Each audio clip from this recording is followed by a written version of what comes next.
Welcome back to another episode of the Revolutionary Girl Utena. So in the previous episode we had a few things happen. So I would say namely three big things happened. So the first one was there was a bit of a date between Toga and Utena up on the dueling arena, right? And the interesting thing is Utena, even though she didn't Toga of course confessed to Utena, and even though she didn't reciprocate the feelings necessarily, she did give a bit of time to, you know, spend with her. She did say, okay, let's spend some time together tonight, right?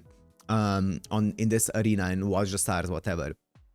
So they did have a bit of a moment there, which is interesting. It feels like Utena is becoming less rebellious in a way, which isn't necessarily less, I would say not even maybe less rebellious, but less, it's not confident, that's not the right word, but more subservient to people, which is a bad thing, right? She had such a strong sense of like justice and self, and such a strong sense of, you know, kind of like, what's the word? There's a word that I'm looking for, but like, you know, that strong female, you know, power that she was exuding, and now it feels like it's just dwindling because of Akio's influence, obviously, because he doesn't want that. He would way rather have her under his pinky than, you know, have her be her own person. So it feels really bad.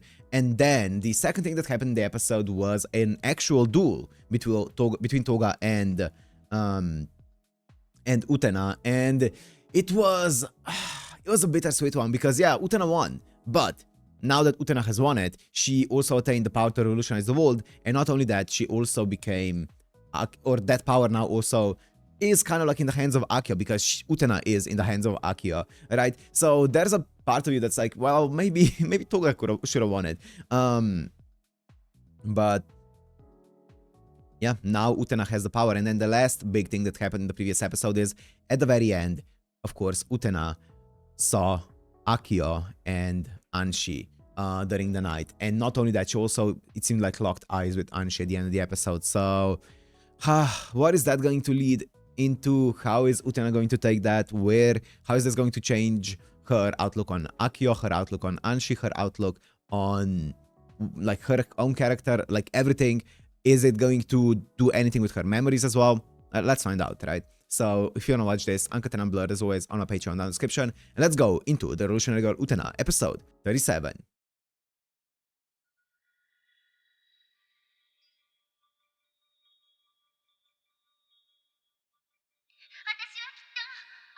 Here we go.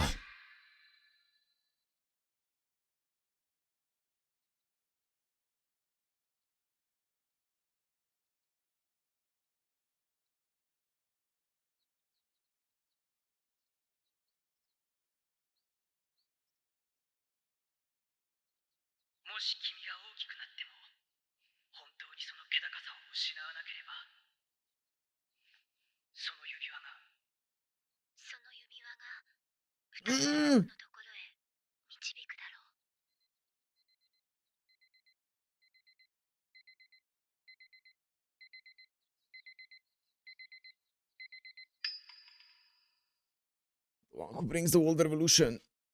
Ah!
Is her dropping the ring? I hope that her dropping the ring is not her giving up On being the prince. No!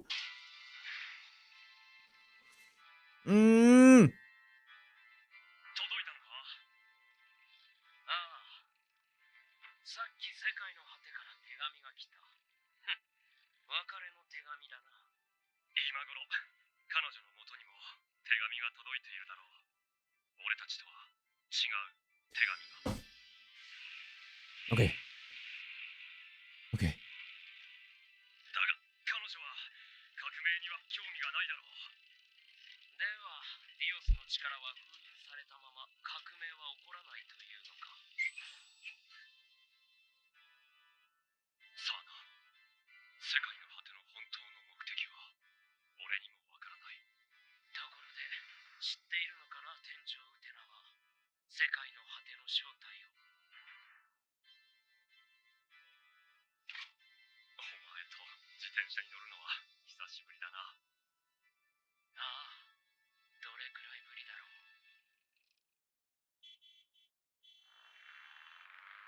Is it supposed to show that they're still like in their coffins, still stagnant?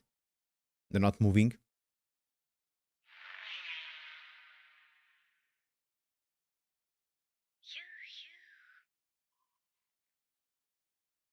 I don't want to see the date, man.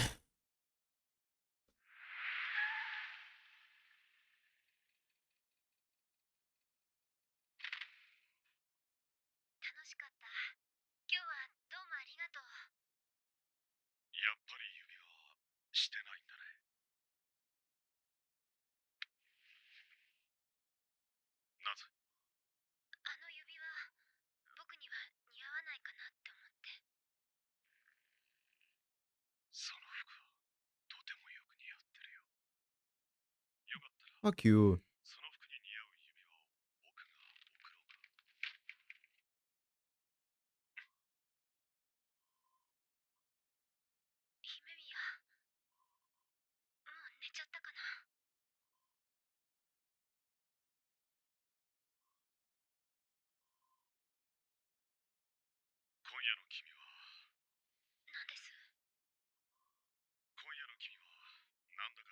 Yeah, because she gave up on...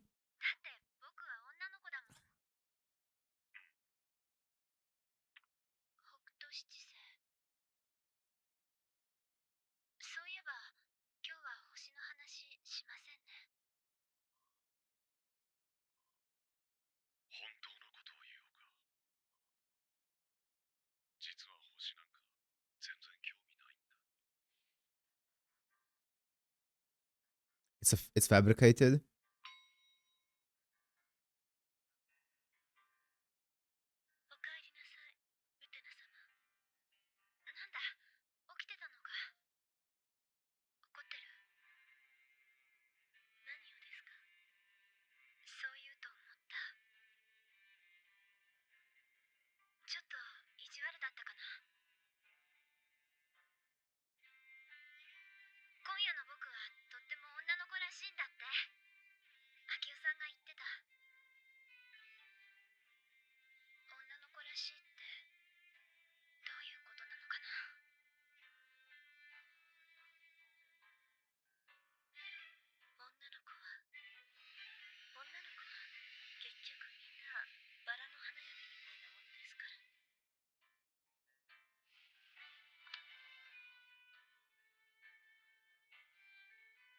Yeah. Yeah. I mean, they all are controlled by Akio.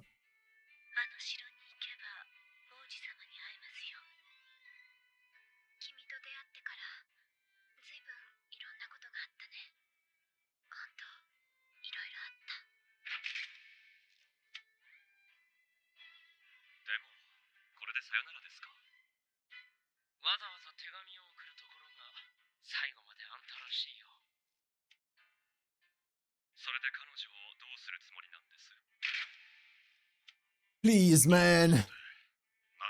Please have a good ending.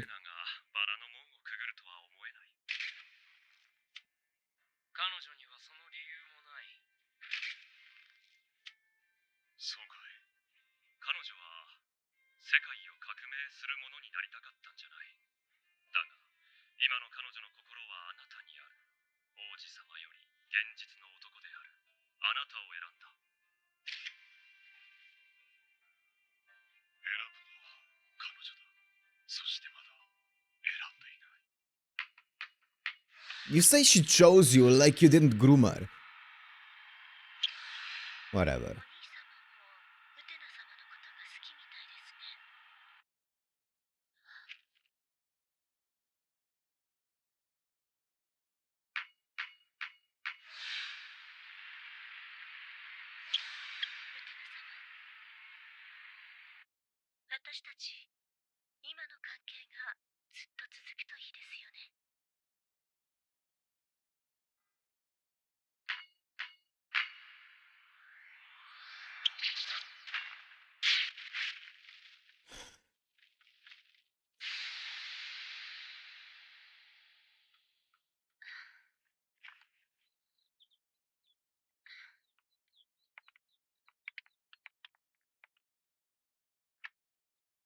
Mickey?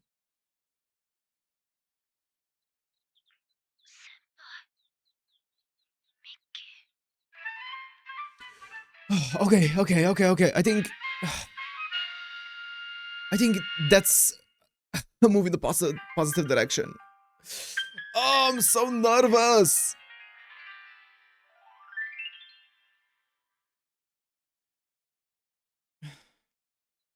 It all hinges on like one final decision.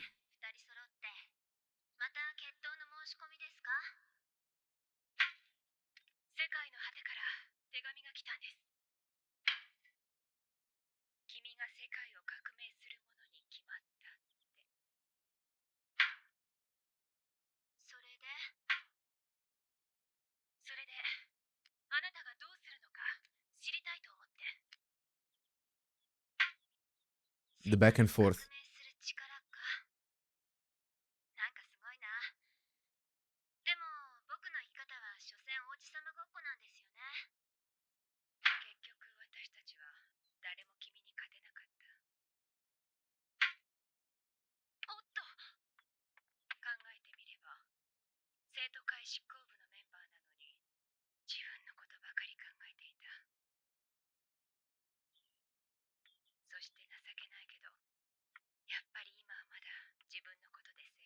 That's fine. Your own problem should always come first.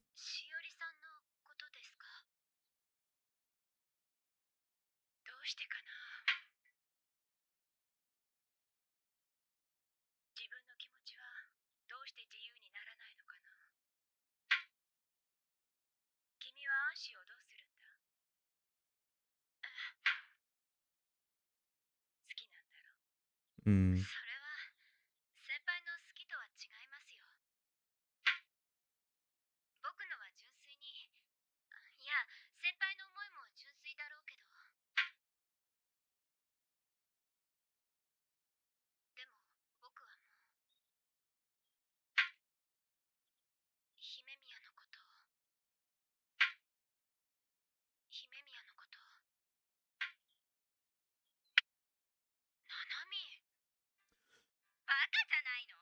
Come on, Nanami. Oh, sometimes she's just the goat.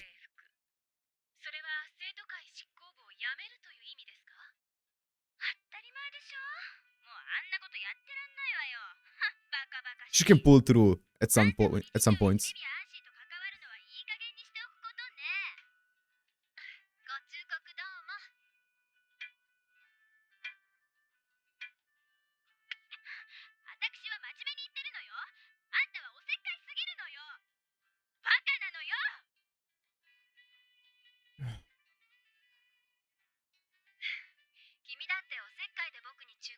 I'm so happy that she's actually saying what's on her mind, you know, as well. Everyone has been dancing around the issue.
Oh,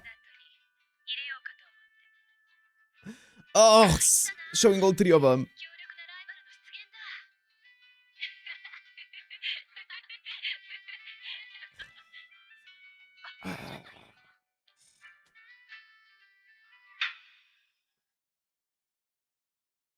Ugh.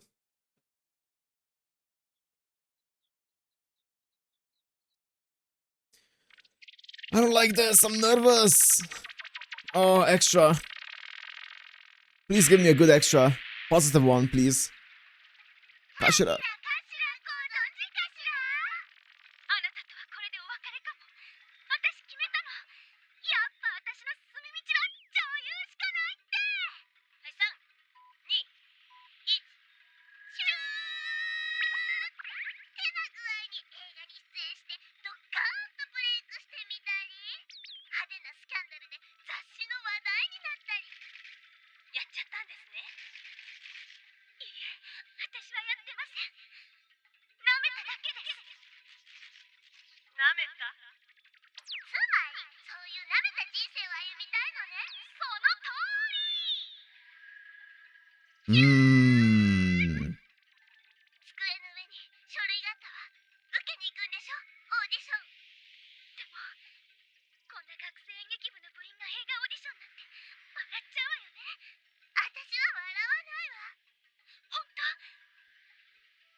'Is it like...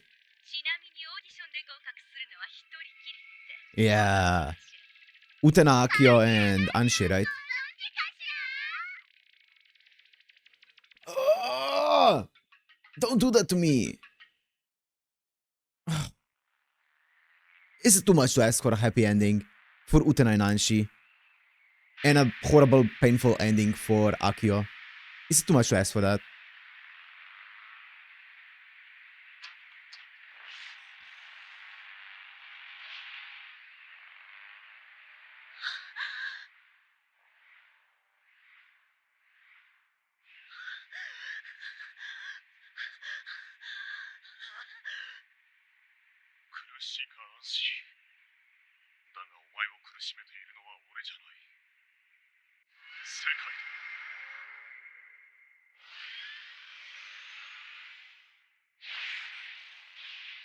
You're not the one who causes it, my ass. You've been causing her nothing but pain.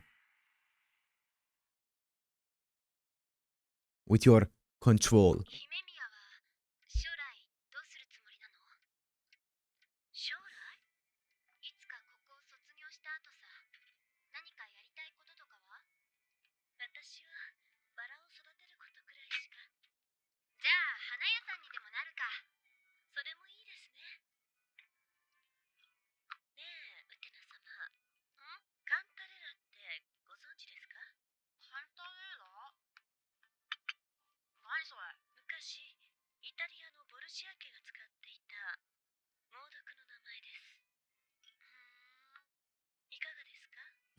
That's so ominous.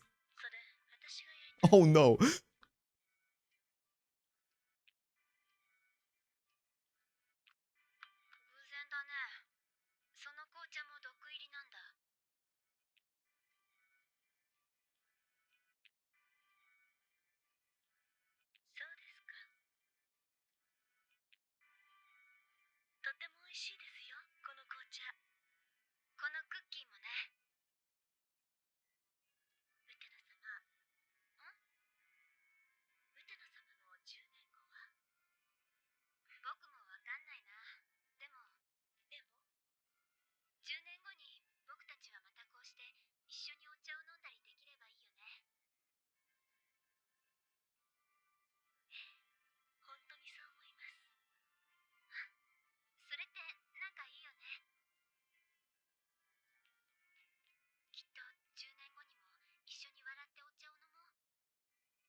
Mm.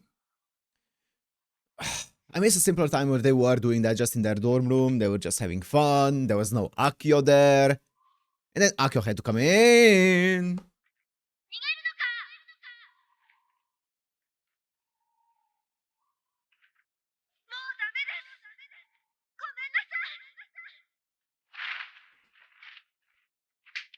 Oh, oh.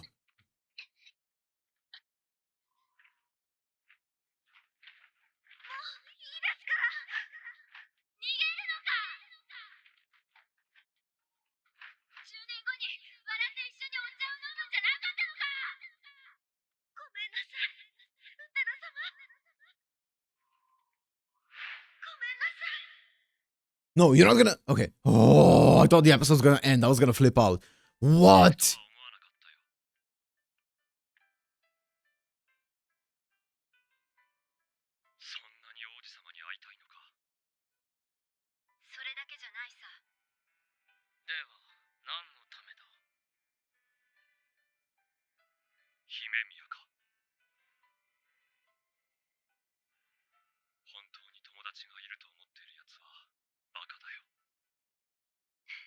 Ring, ring, ring, ring, ring, ring.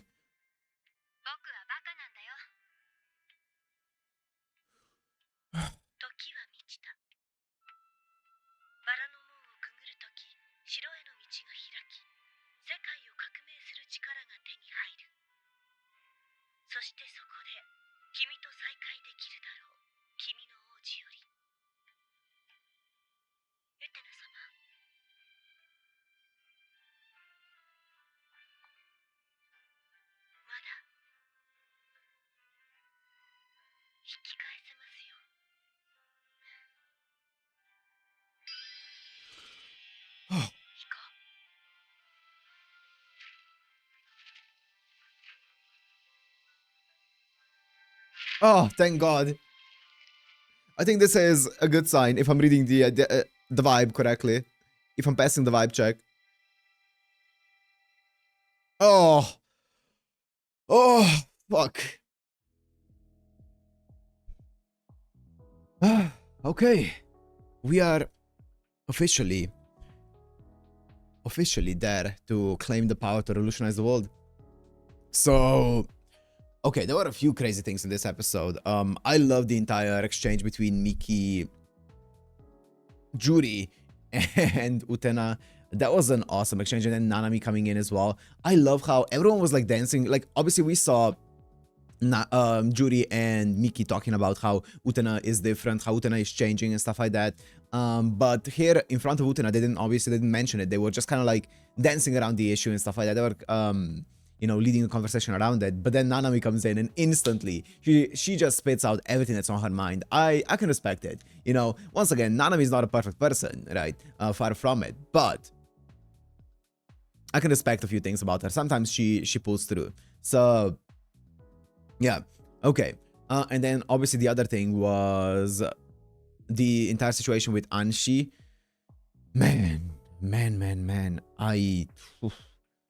That was completely out of left field. I was not expecting that, but Utena managed to pull her up, and now it seems that Utena has gone back on her old, at least from what I'm seeing, she's gone back on her old word of, you know, staying noble and stuff like that, right? And going back to being the strong character that she is, as opposed to being, you know, giving in to the influence of Akio. At least that's what I think is happening there. And it's all to obviously save Anshi, which I pray to God. I think I'm trying to think what would be the best case scenario, right? Because obviously setting free Dios would mean that Dios would be Anshi's brother again, right? I'm guessing what Akio would get erased, and Dios would be the brother, but then like, what does that do, right? Because doesn't that, once again, I don't know, or does that mean that Dios is then free and Utena becomes the prince, and then she has to... No, I think it would be both Utena and Dios probably being the prince then at that point. I don't know, actually. Maybe not. I guess we'll find out, right? I guess we'll find out. I don't know what's gonna be the play. like it's so hard to read because it's so I get so nervous because anything could happen at the end, right? Anything could happen. It could be Akio's win, it could be Utena's win, it could be no one's win, right? It could be a very bittersweet ending for everyone, right? And on one end, the main thing that I want is for Akio to lose, but also on the other hand, the main thing that I want even more than that is for Utena and Anshi to win. So like, I don't know what I want the ending to be. I have a feeling it's not gonna be just like a clean cut, happy ending for Utena and Anshi and a bad ending for Akio. I think there's gonna be more to it. And I'm afraid of what that more is gonna end up being. But I guess we'll find out, right? I have no idea. But I do think that Utena and Anshi after this episode have stilled their relationship, their resolve and stuff like that. So I'm excited to see where it's gonna go. Also scared, very nervous, but we'll see. I'm gonna end this one here. Hope you guys enjoyed. If you did, make sure to like and subscribe, and I'll see you in the next one. Peace.